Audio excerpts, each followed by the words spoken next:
All right, we're on. You're on. Hello, everyone, and welcome to a Facebook Live with my colleague, my friend, my uh, collaborator in a way, and truly the psychologist of psychologists, the psychiatrist of psychiatrists, Dr. Gabor Maté. Gabor, I cannot tell you how excited I am to be talking with you and about this book, which I devoured over this last week. I have so much to ask you about. Well, thanks, Rob. It's great to be with you. And by the way, I'm neither a psychiatrist nor a psychologist. so, You're an addiction medicine specialist, that's for sure. which And is you're an MD. You know what? Actually, I'm a family medicine in background. I just did. But anyway, you know what? It's a good thing I'm neither a psychiatrist or a psychologist because, in my view, those disciplines are trained in such a narrow way that there's so much they don't understand. Well, I hear you, and I could say the same thing about internists and pediatricians as well. Yeah. In fact, one of the points that you make that I, lived every day as a practicing pediatric endocrinologist is that modern medicine really only treats the symptoms of disease, not the actual disease itself. And certainly from a metabolic standpoint, we can point to oral hypoglycemics for diabetes. We can talk about statins for LDL, et cetera, but they weren't actually fixing the actual pathology. And the argument that you make in The Myth of Normal is that we're not coming close to the cause of psychiatric disease, not even remotely. Or physical illness. I mean, look, I open one of the chapters with you, as you know, where you say that endocrinologists are some of the saddest practitioners of medicine, especially pediatric ones, because you're seeing metabolic and cardiac conditions appearing in children these days that used to only appear in adults.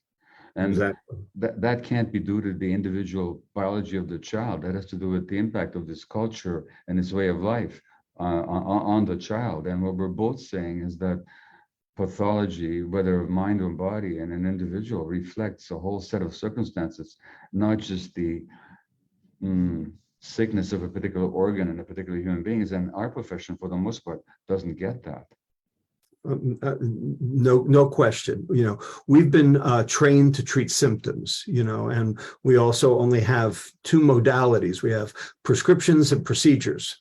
And that's all we have. And we pretty much have failed at everything else. And I recognize that. And it's one of the reasons I've written books, on my end, trying to, fix the chronic disease problem. And when, newborns are born with chronic disease, you can't, say that it's their fault.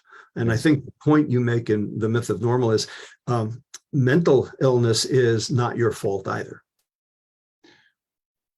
That's right. It's nobody's fault, and it's nobody's genetic destinies either. It's an outcome of life in a certain culture, and I would make the same case about most physical illness as well. And we have to really get beyond either faulting individuals, or like even if somebody smokes, you can say, well, they're responsible for their heart disease, but why did they smoke? I mean, you and I have both looked at addictions. And we know that addictions are both a neurobiological process, but they're also an outcome of life experience and trauma and pain. And so I know that you're much concerned, for example, in your work with the obesity crisis amongst our children, which under the impact of the American globalized system has become a worldwide phenomenon. So obesity is a huge problem in China now, where it never used to be. Right. That's not because of individual choices. That's because of a way of life and a way of thinking about life and a way of relating and all the stress on people. So is the diabetes then a pathological problem in an individual, or is it the problem of a culture? Indeed. One thing that, came, forward for me in this is 5 words that I was never exposed to until about 2 months ago. Those 5 words are guilty, but not to blame. Yeah. We're all guilty. Well, how about responsible, but not to blame? Okay, fair enough. But the bottom line is we blame nonetheless. Yeah. Whether it's our parents or whether it's our children, we blame somebody. We blame society. Ultimately, these are things that are all out of our control, but they leave their, shall we say, toxic side effects. And those side effects can actually be transmitted generationally. I just went to a meeting last week on the existence of environmental obesogens, chemicals in our environment that actually promote weight gain. And we now have data to show that these obesogens you can expose a great grandmother to, and then their great grandchild will carry the same epigenetics and have the same manifestations. So guilty, but not to blame. Responsible, but not to blame. So, our society, unfortunately, likes to blame. And, Gabor, where do you think that comes from? That we are in this, blame-filled society, because we have to get past this. Well, first of all, I think because of the upbringing that most of us receive in a society, we get the message that there's something wrong, it's our fault. So in our child raising, we are much more concerned with controlling behaviors than with understanding why a child behaves the way they are. So our approach is to punish kids and to make them feel guilty for when they act in ways that they can't help acting because of the influences on them. That's the first thing. The second thing is there's probably aspects of ourselves that we don't like very much, and until we accept ourselves fully and work our way through to understanding, well, why did I behave that way? We tend not to like certain parts of ourselves. And then when we see the same thing in others, we judge it and we reject it. Like addiction, for example, this whole society, the legal system is based on blaming the addict for using certain substances. It's your fault. It's, you're doing this deliberately. Well, you and I both know that nobody ever chooses to be an addict consciously. Right. But if you look at addictions in a society, broadly speaking, almost everybody's addicted to something. We all have some behaviors that are harmful to us, but we pursue them because we crave the pleasure and the relief that they offer in the short term. But we don't like to admit that we're the same as that abject drug addict.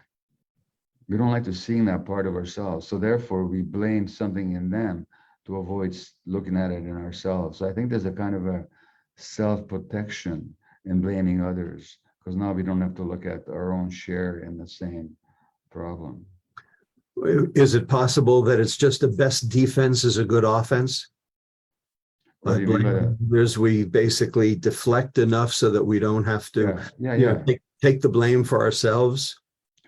Yeah, and you probably saw the same dynamic I did in this whole COVID debate. I mean, there's many different points of view on vaccines or mandates and so on. And as physicians, you and I probably agree quite a bit on so on. But I'm not talking about the content of the argumentation. I'm talking about the fervor and the hatred and the venom that went into the debate on both sides. Indeed. Well, that venom had nothing to do with the argument itself. It had to do with the emotional states of the people engaging in the argument.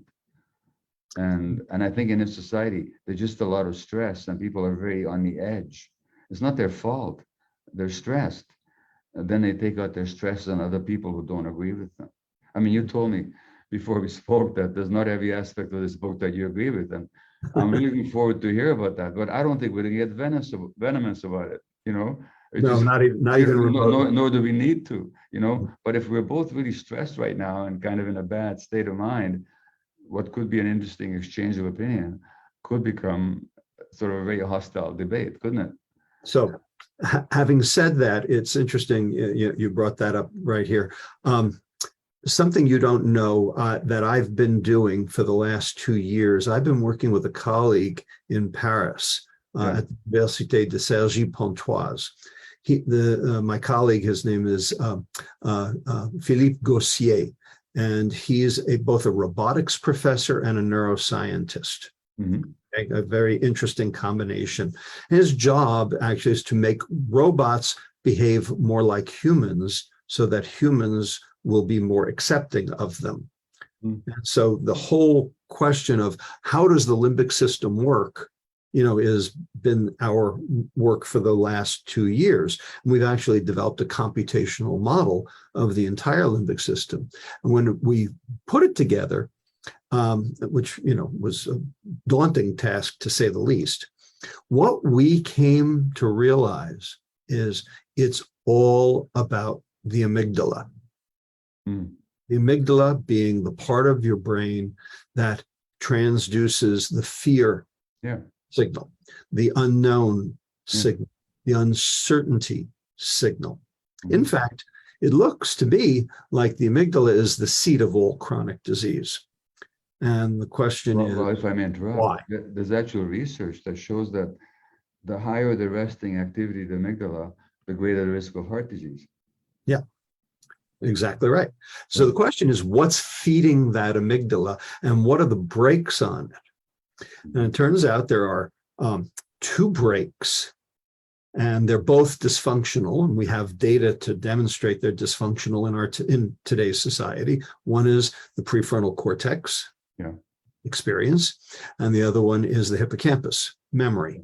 And you basically, bring both of those to bear in your book. And so as I was reading The Myth of Normal, I kept referring back to my our computational model and saying, this fits, this fits, this fits. But there's one thing that we built in order to be able to explain the data that, the data sets that exist, is serotonin. Serotonin affects the amygdala also. And it turns out when you're deficient in serotonin, all hell breaks loose. And that's when you get So let me interrupt again. Let me interrupt again and tell you that, as I say in the book, when I was first given the serotonin medication for the first time in my 40s, within 2 days, my amygdala relaxed. And I was more present and less reactive and just felt much better. So I get that. So the point that I wanted to make, and it's one of the reasons that I said I agree with like 99% of the book, but there's this 1%. But of course, conflict makes for good TV. So the thing that repletes serotonin, the 2 things that replete serotonin that are missing in our society today, which you do not deal with, shall we say, in a big way, are food and sleep. Yes. So food and sleep are sort of, to me, the biggest generators of serotonin in order to keep that amygdala in check. And our current society, our Western society, our capitalist, money-driven, fast food, social determinants of health, disaster society is the most serotonin depleting society there possibly could be in the history of mankind. Well, so first of all, no disagreement when you mention those 2 things. In this book, I'm mostly concerned with human development and human relations and cultural values and so on. So that's where I put my emphasis. It's also what I know well. But I have nothing to say in disagreement with what you just said about food and sleep. I would say that stress depletes serotonin, and which I do pay a lot of attention to. I'm also pretty sure that our serotonin receptors and their activities are very responsive to human contact and human relationship and a sense of safety. Those are all the things that I pay attention to. If I didn't mention food and sleep, okay, I'll take that 1% and I'll agree with you, okay? Very good.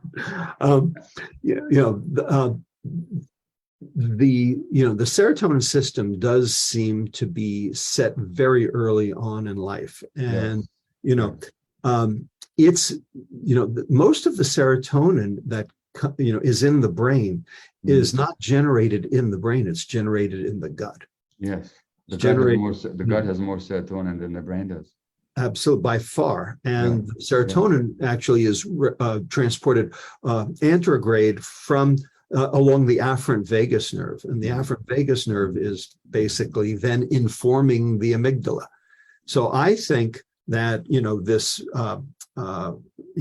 food, sleep, vagus nerve, hippocampus, prefrontal cortex unit, if you will, this monitoring of your internal milieu, I also think just absolutely broken. I also think that what we're pointing to here is the absolute indissoluble unity of the whole human organism, the mind and the body and the emotions and the physiology, because the vagus is also very much influenced by emotional factors, Right. and so I just don't think we can separate any of it and say it's this or that or the other. I think we have to take the human organism in a way that you and I didn't learn about in medical school, which is No, absolutely. as the whole organism in interaction with its environment, and that environment includes the food we eat. It also includes our relationships, and I tend to be more reductionistic because of my look, you scientific are training. a And pediatric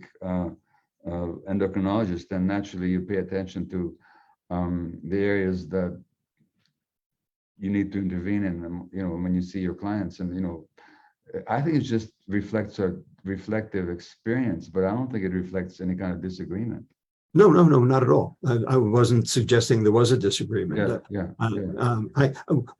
I see things at the molecular level, and I Yeah. think you see things at the holistic level, and I Yeah. think that the combination of the two is very potent. And perhaps those who sort of gravitate toward one or the other, I think would be best informed by looking at the alternate.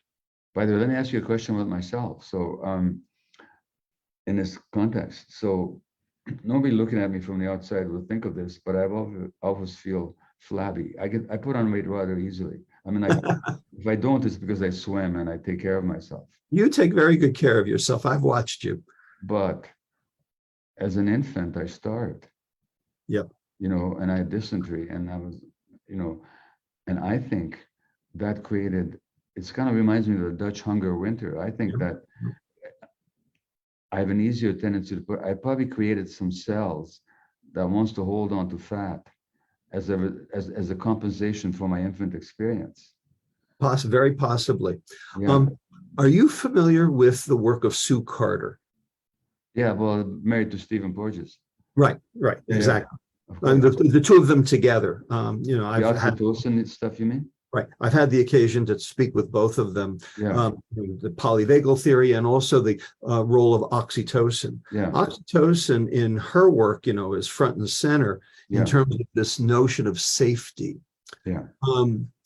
Clearly, we are growing up in an unsafe environment, and our parents, as hard as they try, cannot even protect us from this unsafe environment.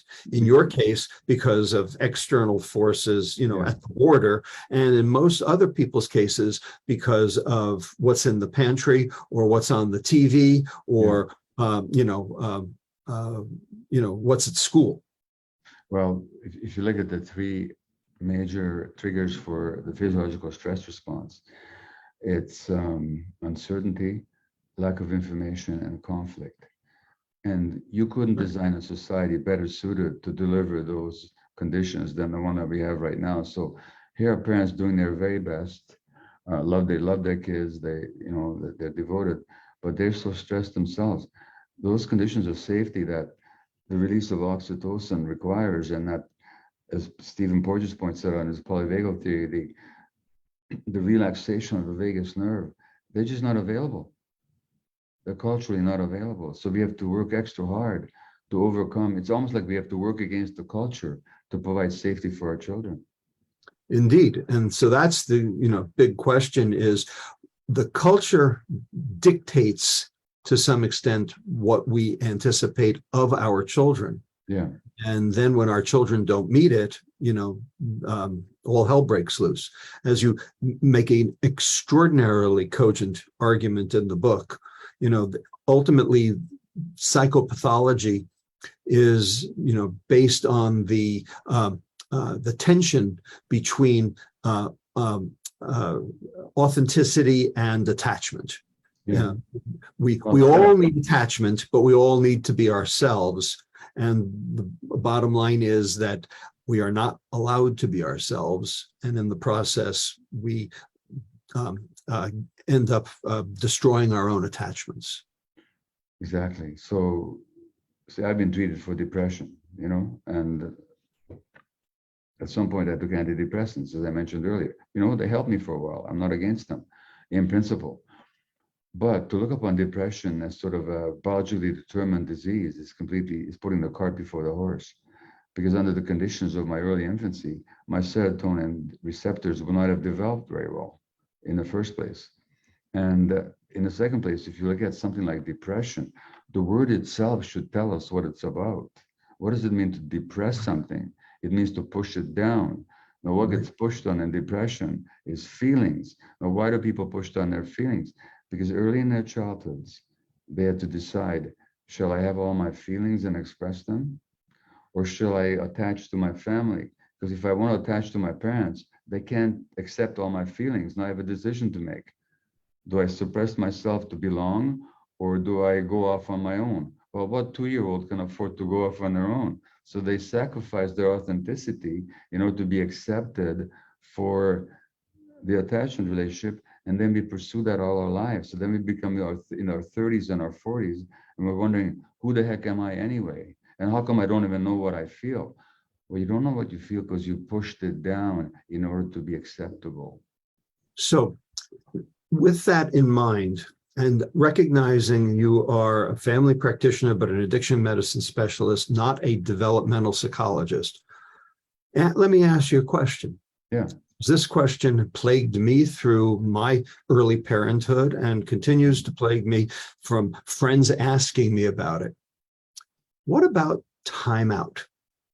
Okay. Is timeout a good idea or a bad idea for a little kid? I used to use it pretty routinely. I know. And are you glad that you did? I don't know. Okay. I'll give you my answer. Okay.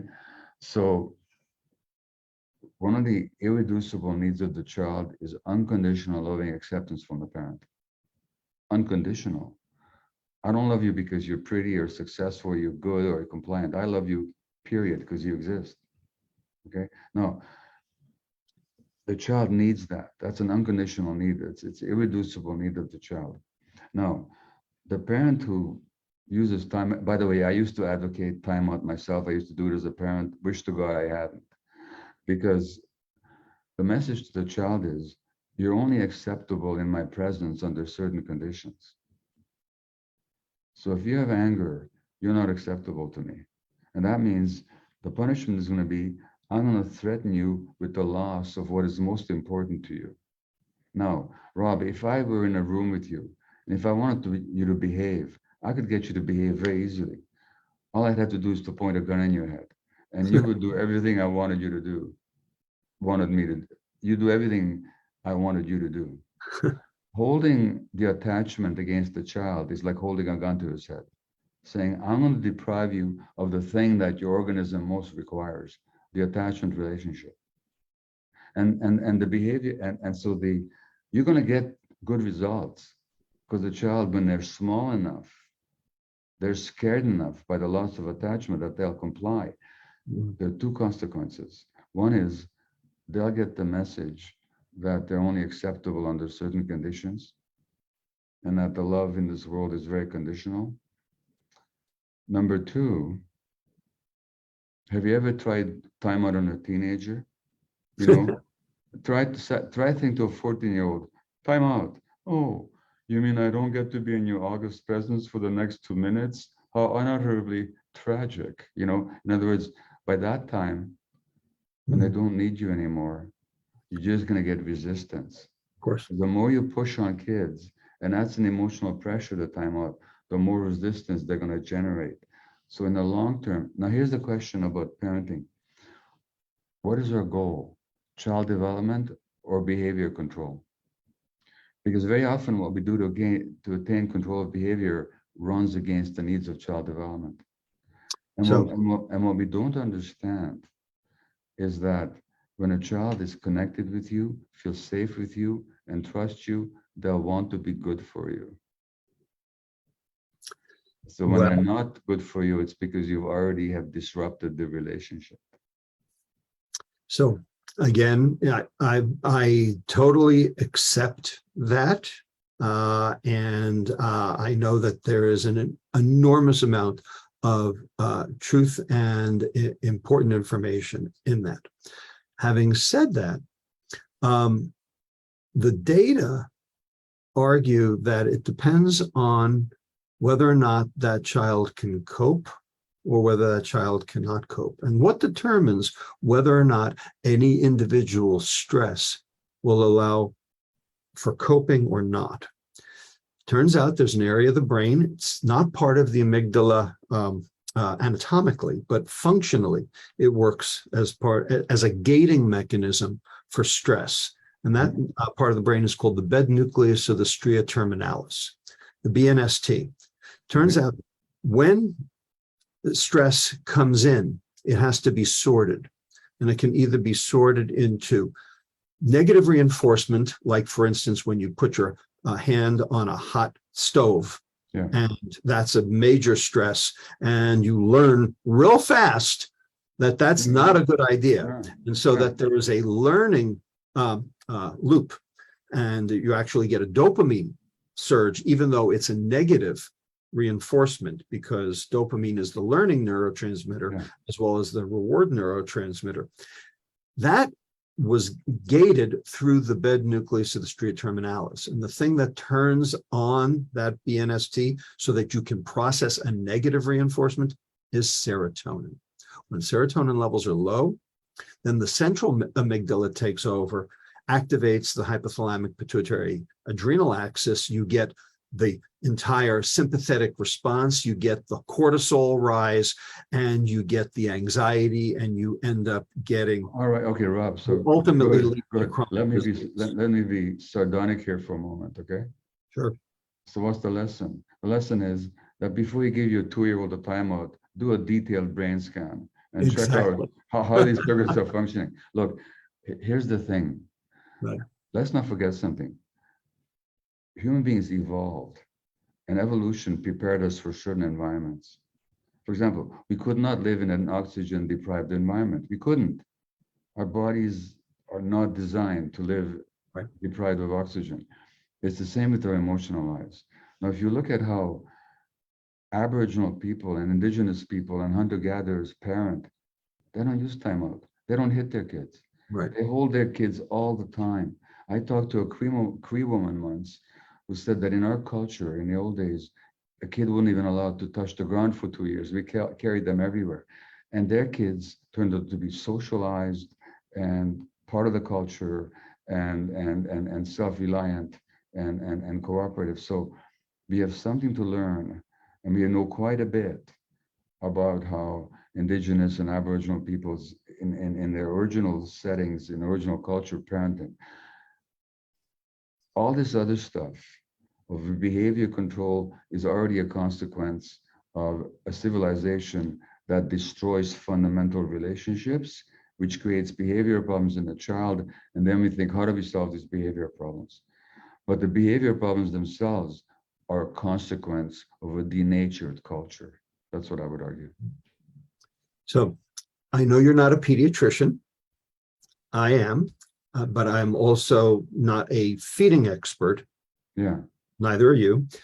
The American Academy of Pediatrics recommends that parents discontinue breastfeeding at approximately 1 year of age. Yeah. What if the baby is not ready to, and what kind of trauma is that? And how does one determine whether or not the trauma is, worth the change in socialization? Well, first of all, the positive side of that recommendation is that you do breastfeed at least for 1 year, which in this culture doesn't happen to most babies. Mm-hmm. And part of the reason is that women don't know how to do it anymore because they didn't live in a culture where they see it on, when they saw it, where their aunts and their sisters were breastfeeding. And when they're very stressed, the breastfeeding itself becomes very difficult. I delivered a lot of babies as a family doctor, and I saw these isolated women living in nuclear families all by themselves, how difficult it was for them to breastfeed because of all the stress on them. So to be breastfeed for at least, and in the United States, 25% of women have to go back to work within 2 weeks of giving birth, Right. which is barbaric. Absolutely. And so, No argument there. so at least the recommendation that they breastfeed at least till 1 year, I see that as a positive thing. Now, if you look at hunter-gatherer groups, the average age of weaning was about 3 to 4 years. 4 years, actually, 3 to 5 years, average is around 4 years. That's nature doing its thing. So I'm not going to say that stopping breastfeeding is, my own children stopped on their own at 1 year. They just didn't want to do it anymore, you know? So I'm not going to be too upset about a 1 year recommendation as long as we keep it up at least until then. Having said that, if the mother is in a position to provide it, and if the child is still looking for it, I'd say the best thing is to continue with it. So I'm reminded of an old Joan Rivers joke. She had, she was playing an audience, and she says, I was in Billings, Montana on stage, and right there in the front was this woman. She's breastfeeding a child. Can you imagine breastfeeding a child? Who would you watch? Me or the kid? Who would you watch? Kid was 14 years old. Who would you watch? Well, you know, there's a parenting book called Crib Sheet by an economist who knows next to nothing about parenting, but she's done all this research in the scientific literature from the mind of an academically trained economist, and she decides that breastfeeding is not that important, you know, and she describes her experience sitting in a sweltering hot closet at the wedding of her brother, trying to breastfeed her screaming baby. And her argument is, well, is this any good? Well, the answer is no, it's not any good. But why is she in a sweltering closet? Why isn't she out in public breastfeeding her baby as all people's used to do? Why does she have to isolate herself? Why is she in this hot closet? And why is she so stressed? No wonder baby is screaming. So in this denatured culture, breastfeeding itself becomes a real challenge. And it's easier to grab the bottle. That's not the fault of the individual woman. It's the fault of the stress that women are under in this culture and the lack of support that they receive. There was a incident I cite in the book about Afghanistan where there was a bombing at a hospital where some women died, newly parturient women who'd just given birth had died. Women came from the neighborhood to breastfeed those babies. That was their intuition, that these babies needed the best milk, and they came to breastfeed the children of mothers who had been killed. You know, that's human, that's contact, that's communal. That's how we were meant to develop. We just lost the plot in modern culture. Indeed. I went through the book, with a fine-tooth comb, and your concepts, your points, your cogent analysis, just constantly struck me. There's one chapter I do take issue with. Okay. It had to do with the biochemistry of mental illness. Okay. So, without question, people with mental illness suffered trauma because we all suffered trauma. So, no surprise that those who express their various mental illnesses would also have had trauma in their background. Now, the question is, what ultimately led to the mental illness? And I'm not going to tell you I know the answer to that. However, having said that, we routinely use drugs to try to treat mental illness because we're trying to impact on biochemical pathways that seem to, control various modalities of our limbic system and behavior. Agreed. What about diet? Now, are you familiar with Dr. Christopher Palmer at Harvard Medical School? No. So he was a standard routine, dyed-in-the-wool, biochemical psychiatrist, many years. and he did a mediocre job of taking care of his patients, just like most psychiatrists do. Yeah. And he was faced with a patient who was both manic depressive and enormously obese. And he had read about in the literature the fact that ketogenic diets were working for obesity. And he thought, well, I have nothing to lose because nothing else has worked for this guy. And so he put this, gentleman with manic depressive disorder, with bipolar disorder, on Sorry to interrupt. The ketogenic diet, is it lots of meat, lots of protein? Is that what it is? Right. Lots of meat, lots of fat, Yeah. very little carbohydrate. Okay. Okay. Lots of fat, plenty of protein, because, meat's a primary staple, and very little in the way of carbohydrate, especially refined carbohydrate. Yeah. And this guy reversed. Not only did he lose weight, but his manic depressive disorder went away. Well, he has now done several studies and has now looked at this question in a biochemical fashion and has shown that he can actually reverse manic depressive disorder with diet alone, with a ketogenic diet.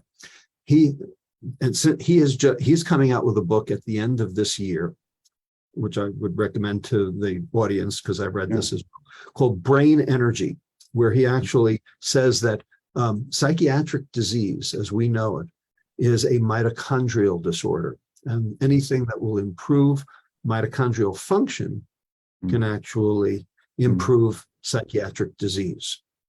So what I would ask you is, I don't discount anything that you have in this book. It is really a tour de force. It is a masterpiece of cogent thinking, insight that I could not even put together. But we shouldn't throw the baby out with the bathwater either. There's something else going on, because after all, every thought is a protein. Every emotion is ultimately, when you come right down to it, a neurotransmitter. Is there an allowance for the fact that there's something else going on upstairs that is causing all of this havoc? Okay, look, one could fairly point out my deficiencies when it comes to understanding sort of diet and its relationship to human health. I was never trained in that, and it's not what I paid attention to. Which is not to say that I dismiss it, but you're quite right. It's not something that this book pays any particular attention to. You're right. It's true. Now, as to the biochemistry of the brain, I don't dispute that when it comes to what we call mental illness, there's biochemical events going on. I mean, I've seen it, for myself. I've had 2 diagnoses, depression and ADHD. I took medication for both, and both times altering the biochemistry of my brain via those pharmacological agents, they helped symptomatically. They made a significant difference for a while. I don't take any of them anymore. I haven't taken them for a long time. I don't need them anymore. I've dealt with the issues that led to the problem in the first place, so I just don't need it. But I don't deny that biology is going on. My question is, what creates the biology? And what we know, that the human brain develops an interaction with the environment, as you've yourself already pointed out in this conversation.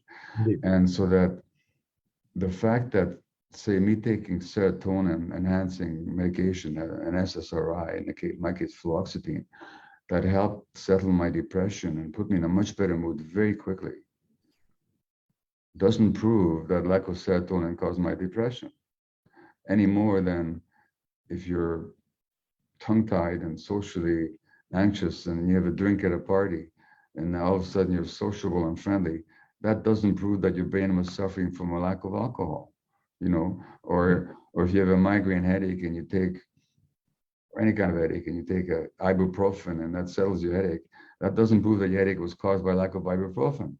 So taking fluoxetine and helping your depression successfully doesn't prove that the theory that the disease was caused by the lack of serotonin. What is true is that our biochemistry is in a lifelong, our neurobiochemistry, our neurochemistry is in a lifelong relationship with our lives and our environment. And that surely has to do with stresses in our lives, our relationships, how we feel about ourselves, what kind of work we do, what's happening in our marriage, and for sure, what kind of food we eat, how much nature we expose ourselves to, how well we take care of our bodies. So all that, all that. Agree. In my book, Metabolical, I make the argument, you have a brain tumor, okay, and you take an aspirin for your headache, it's going to help your headache. It's not going to do a damn thing for the brain tumor. The pathology is still there. And I think you would argue, that the mental pathology, that is manifested by, shall we say, in this case, mitochondrial dysfunction is still there. So, it's the chicken and egg question, which came first. Ultimately, to be effective, you have to find root cause. And I think what you say in The Myth of Normal is that root cause is a defect in socialization. Yeah, it's a defect on how we relate to each other, how we're programmed to relate to each other and to ourselves. And it's a defect that's built into the nature of this culture because see, in your book, The Hacking of the American Mind, you're not being metaphorical, you're being very specific. And you're saying that there are certain corporations that are deliberately set out to program the human brain in such ways as to maximize their profits. Indeed. Now that's based on, and you make a very strong argument, which not only do I agree with, I endorse and have learned from. Now, what is the implication? That these people who are doing that, they believe in a certain set of values, which is that profit and power and greed are more important than anything else in human life. Otherwise, they wouldn't do that destructive work on the minds of children. Right. So what I'm saying is that in a culture that values competition, consumerism, profit, self-aggrandizement, accumulation, and competition, you can't help but result in those stresses, physical and mental, that lead to pathology. So what I'm saying is that pathology in this culture is a normal response to what, from a human point of view, is an abnormal culture.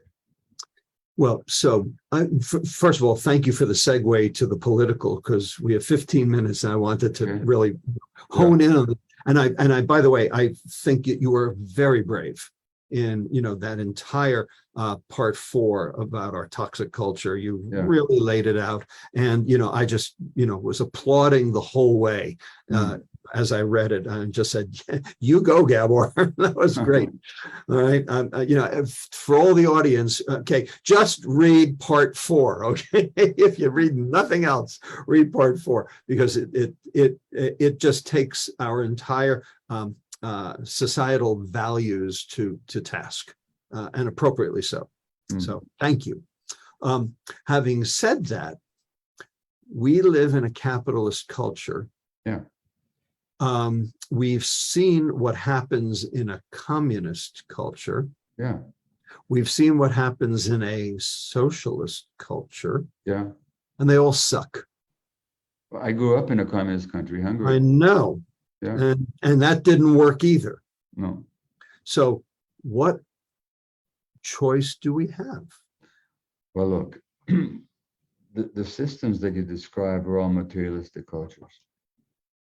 Now, there was a joke that I grew up in communist Hungary till I was 13, and there used to be a joke there, which is, what is capitalism?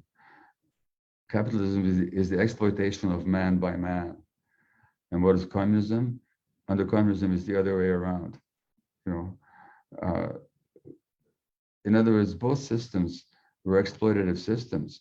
In the case of capitalist culture, there's a kind of a corporatocracy that siphons off all the profits and wields most of the power. Nobody questions that. That's just the reality.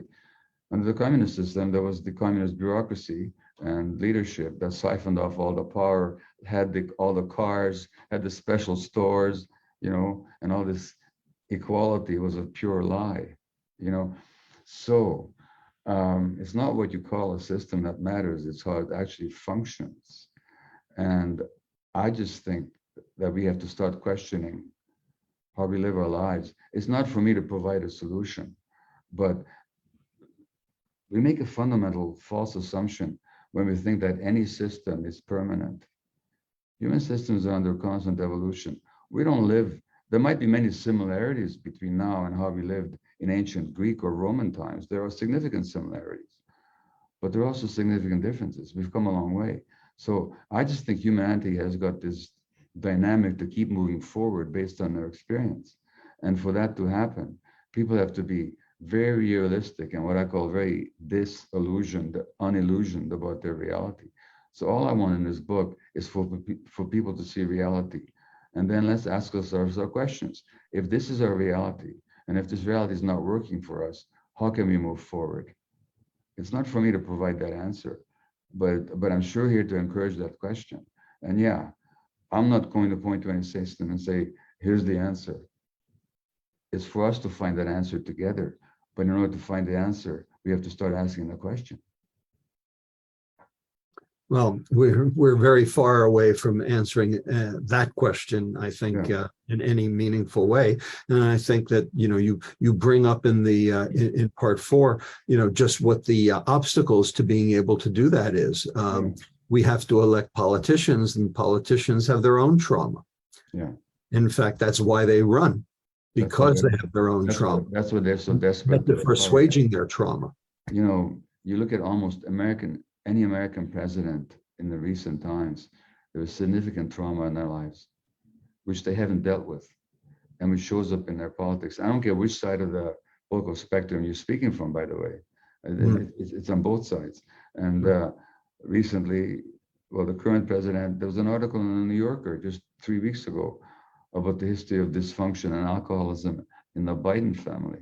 You know, we know how much trauma Donald Trump endured as a child well, you could tell just by looking at him, but we also have the direct evidence. And Hillary Clinton was a highly traumatized person. Bill Clinton was a very traumatized person, severely so. JFK was. They all were. Reagan's father was an alcoholic. You know, and it's unrealistic to think that trauma that affected those people as children, given that they hadn't dealt with it, wouldn't show up in their politics. Of course it shows up in their politics. Well, if that's the case, then elected government is not going to, you know, shall we say, solve the problem. They only contribute to the problem. That's my view. What can individuals do to try to, shall we say, stave off the problem? Well, I think you must have seen examples. I imagine you have. I certainly have seen many in my work as a physician, that it takes some crisis for somebody to wake up. It takes a disease sometimes. I know we have a chapter called Disease as Teacher, and I don't recommend disease to be a teacher to anybody. Right. But it's often functions like that, you know? Yep. And we have to allow our dysfunctions to teach us. Like COVID could be a great teacher to us, because what did COVID show us? Didn't it show us the need for human connection? Didn't we just suffer because of social isolation? And didn't it drive home to us how important we are to each other, to support each other and be present in each other's lives? That's one lesson COVID could have taught us. Another lesson COVID could have taught us is the impacts of inequality. Because as much as we said that we're all in this together, no, we weren't. If you're a person of color, or a person of a minority, if you're poor, if you're obese, and very often it's the poor people who are obese because of the stresses on them and the junk food they eat, they were much more prone to contract and to die of COVID. It could have taught us that.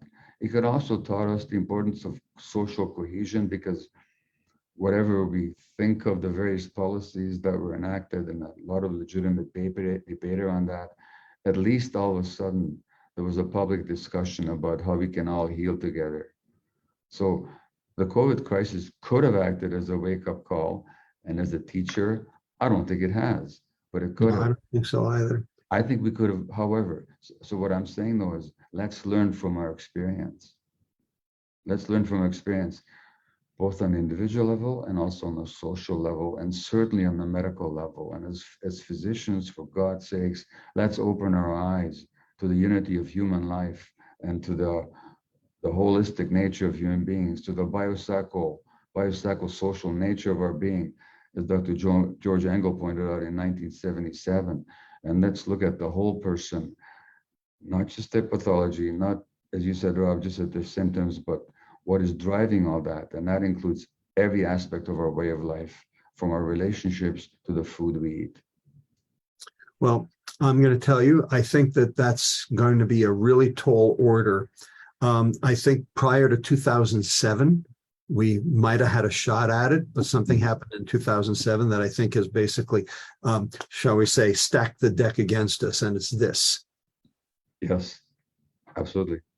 So in my book, in my book, Hacking the American Mind, Yeah. I start with a quote. And the quote is, "Happiness is neither virtue nor pleasure, nor this thing nor that, but merely growth. We are happy when we are growing." Okay. And if I may say, you also make the distinction in your book, which I shamelessly borrowed, the difference between happiness and contentment. And you said happiness is kind of pleasure, and I want more. Well, contentment it's the other way around. Pleasure is this feels good, I want more. Yeah. This feels good, I don't want or need I don't need anymore. anymore. That's right. It's contentment. And this society runs on pleasure, Right. And not on contentment. Well, so growth for children, Yeah. as you appropriately point out, is manifested in a phenomenon we call play. Yeah. Play is growth. Growth is play. They are the same. Yeah. Kids don't play. They watch. It's a disaster. It's a catastrophe. When Piaget, the famous psychologist of the 20th century, famously said, "Play is the work of the child." Yeah. He left something out, so I'm going to add it now. Absolutely. Boredom is the opportunity of the child. You know what? So there's a developmental psychologist, Gordon Neufeld, who's a friend of mine, who I quote in this book, and with whom I wrote a book together, Hold On to Your Kids. And he says, tongue in cheek, he said, the only time you should send a kid to his room to be by himself is when he says he's bored. Right. Let him go and play, Right. It's exactly right. Yeah. And we have lost that. We have just completely lost that as a construct. Kids don't play. Yeah. And this is not play. No, this is not play. This is the ultimate distraction. That's right. It's distracting from play. Yeah. So I don't know how to fix that either. Just so to be I don't know how to fix anything. Completely honest, it's not like I don't know how to fix anything either. But why do we keep writing books and talking? It's because we want people to hear, and we think some people will listen, and we think that listening will make a difference. And I do dare believe that, and I think you must believe it because you keep doing it. So yeah, no, we don't know how to fix it, but at least we're trying to tell people wake up. This is how it is. Indeed. Well, I'm not sure how to get people to, shall we say, wake up. It's been a challenge, to say the least. Some do. Invariably, it's when they get sick that they start looking for new answers, that they recognize that whatever their belief system was, and, I would basically argue that our Western belief system, is broken, just plain old broken. And it doesn't need to be repaired. It needs to be scrapped and rebuilt. That's right. We need to download a different operating system altogether. Entirely. So I don't know how to do that either. Unfortunately. You say you don't know how to do it, but there's something that keeps impelling you to keep writing and speaking and teaching. And so you must have some implicit sense that talking the truth as we understand it is of some benefit to people. And that's how we can keep doing. Well, I think what you've done in this book is you've laid out the argument, the case for doing it. The rationale, ultimately, some strategies for doing it as well. My, contribution to that is, food and sleep. Other than that, what I think you've done in this book is, made an enormous contribution to the concept of attachment and authenticity, as opposed to attachment versus authenticity. Yeah. How do you get both? And that's that's for every parent, and really for every society to sort of come to reckon with. Yeah. How can we be ourselves and still belong and still be connected? Absolutely. Right. The greatest challenge. It's the great challenge. It is. One of the reasons for religion, I suppose, is to allow for both attachment, in the connection to a congregation. On the other hand, what level of authenticity does it afford you? And you can see that, most religions today demand conformity. Yeah. That's not exactly authenticity. So I don't know that's, that might be fair. I think that's the distinction between religion and spirituality. Some religious practices allow for real spiritual growth. Others demand conformity and compliance. And religion can play a very positive role, but very often it plays a very negative role. So it's like with any other human experience, we have to be aware of what nourishes us and what detracts from our nourishment. And religion is the same, Indeed. Well, all of society, we're in this toxic mix, and very hard to extricate oneself from it in our current environment, and very hard to extricate our kids from it now that they're basically all doing their homework online. Well, the last page of the book, I go back to the psychologist Abraham Maslow, who talked about self-actualization. And he found that the people that were most self-actualized, in other words, those who were satisfied genuinely being themselves, not relying on other people's evaluation of who they were, they didn't quite belong to society. They weren't reflexive rebels, they weren't sort of antisocial, but they also valued their inner sense more than they valued being accepted by they were healthier than the culture. That's what Abraham Maslow makes. And I went back to that work at the very last page of the book. So that we, in order to be ourselves, we just can't allow ourselves to be recruited by the values and expectations of a culture that doesn't want us to be ourselves. As Groucho Marx famously said, I wouldn't belong to any club that would want me as a member. Yeah, he was wiser than he thought. Yeah, I guess so. Well, our time is up. I could talk to you for hours. There's so much in this book. It is truly, truly a work of art.